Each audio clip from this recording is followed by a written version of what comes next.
灵异化形。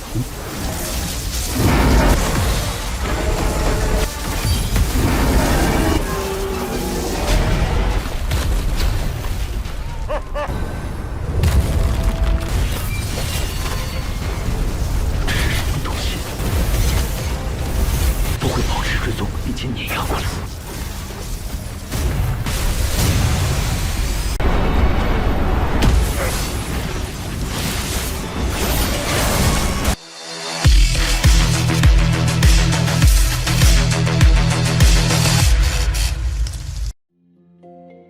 Halo semuanya, selamat datang di Ruang Sinema. Bagaimana kabar kalian semua? Semoga selalu sehat dan baik-baik saja.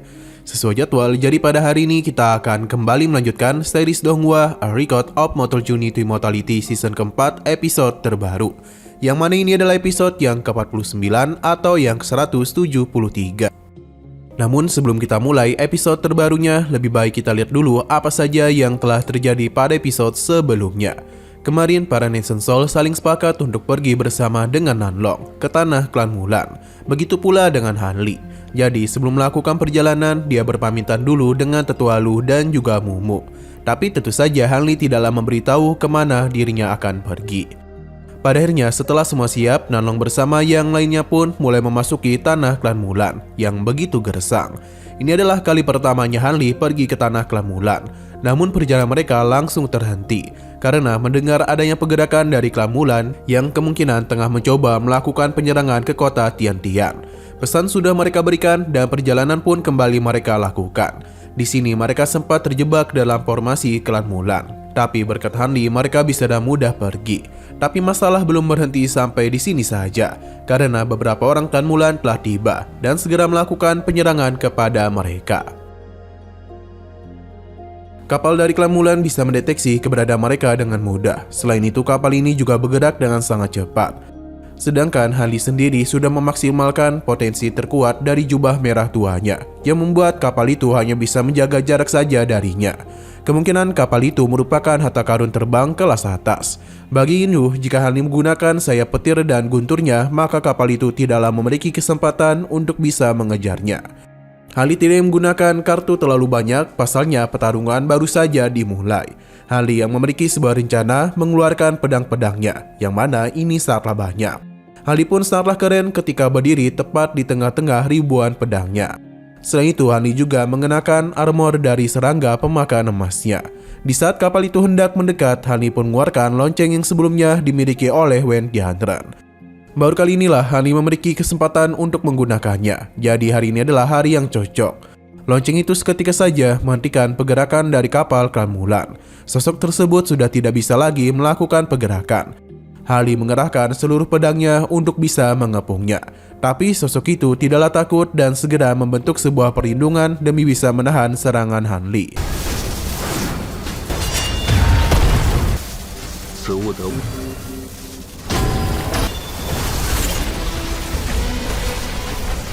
Tetua ini memberikan pujian dengan betapa besarnya serangan Hanli. Hanya saja ia mencoba untuk menenangkan situasi. Pasalnya tidak ada permusuhan di antara mereka.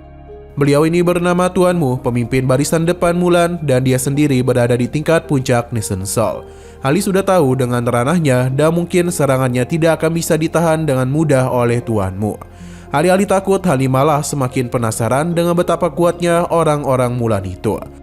Ia langsung saja meningkatkan serangannya, pasalnya Hanli tahu betul dengan permasalahan Tianan dan klan Mulan. Tuanmu masih mencoba untuk menghentikan Hanli, karena mereka tidaklah perlu bertarung sampai mati. Ia hanya ingin bertanya beberapa hal. Selama jawaban Hanli memuaskan dirinya, maka dia akan membiarkannya pergi. Hanli sama sekali tidak peduli dengan apa yang ingin dia ketahui. Sebaliknya, dia justru memberikan ancaman yang sama. Tuanmu merasa kesal sebab harga dirinya seakan-akan sudah dikotori. Ia langsung saja mengeluarkan binatang spiritualnya, di mana hal itu dia gunakan untuk bisa menahan semua harta Hanli termasuk loncengnya. Dan begitu, pedang-pedang Hanli dan juga loncengnya sudah dibekukan. Tapi Hanli sudah menyiapkan serangan lanjutan kepadanya. Naga pedang petir Hanli pun keluarkan demi bisa mengatasi binatang es itu. Dalam pertarungan itu terlihat dengan jelas kalau naga Hanli jauh lebih unggul. Ia juga kembali memberikan serangan, hanya saja bagi tuanmu semua ini masihlah belum cukup kuat. Benar saja, ledakan es pun telah tercipta, di mana itu merupakan teknik kayu mulan kristal es mistik. Tuan Mu berjanji akan menjadikan tubuh Hanli sebagai makanan bagi rumput padang mulan. 灵异化形，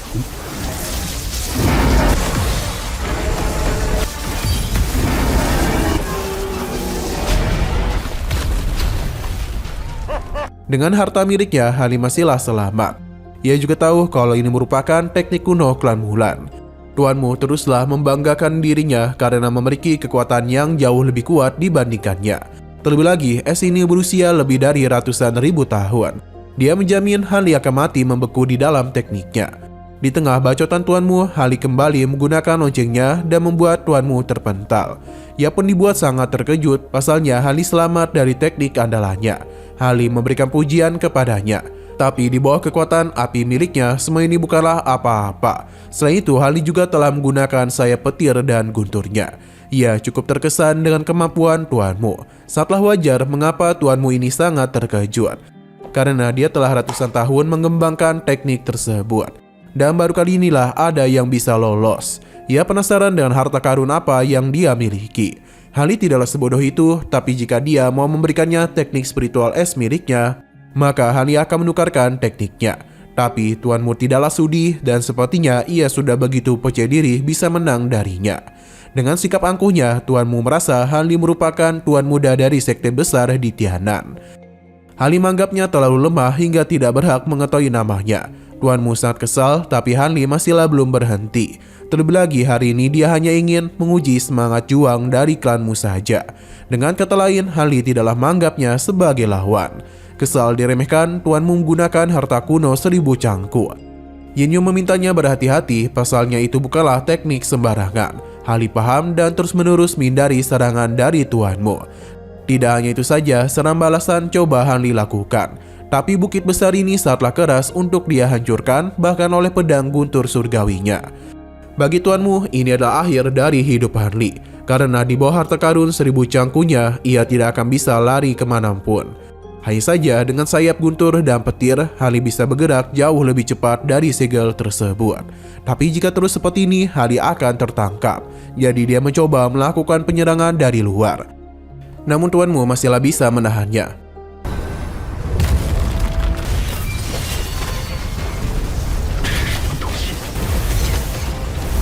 不会保持追踪，已经碾压过来。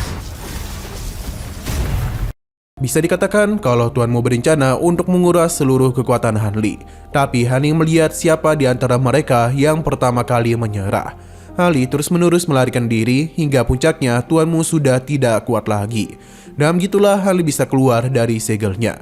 Ia tahu betul kalau harta barusan telah menguras begitu banyak energi spiritualnya. Padahal Tuan Mu berniat untuk menguras energi Hanli. Namun malah dia yang dulu kalah.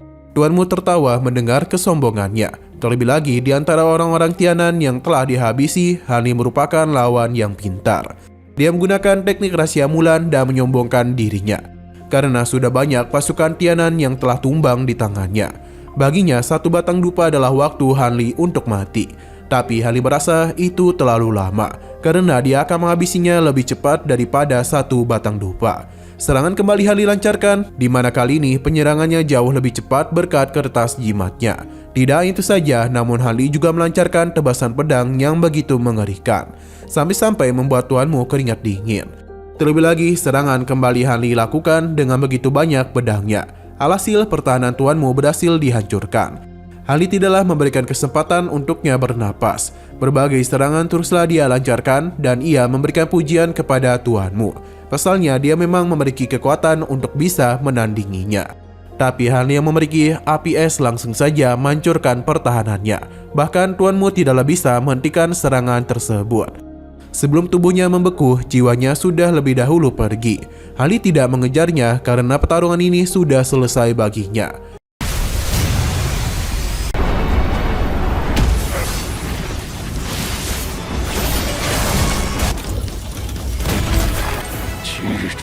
Hanli bersama Yin Yu membakar tubuh Tuan Mu dan juga mengambil sumber daya miliknya. Ia cukup kaget karena Tuan Mu hanya memiliki sedikit makanan ringan dan aset.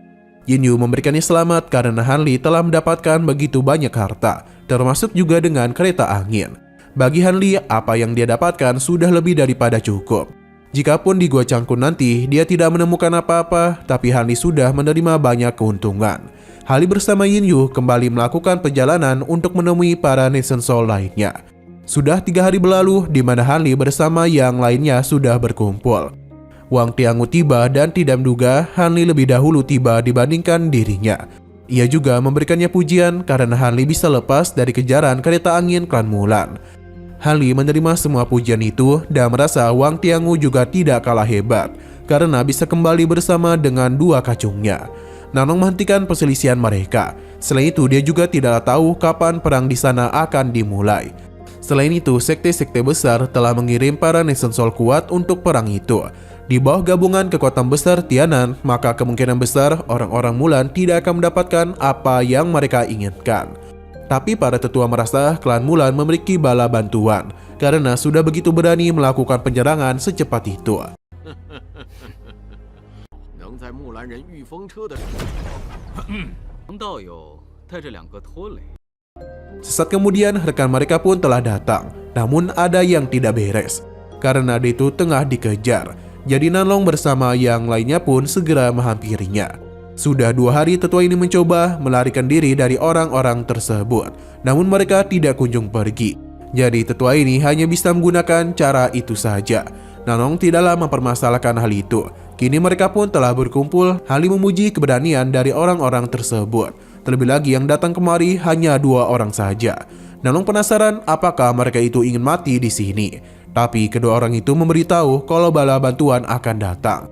Berhubung tidak ingin membuang waktu, para Nation Soul ini segera menyiapkan serangan, sedangkan 2 pria itu pun terkejut karena tidak ada balasan dari tuanmu. Yang mana mereka juga bingung mengapa Hanli bisa ada di sini. Pada akhirnya mereka pun sadar kalau tuan mereka sudah dikalahkan.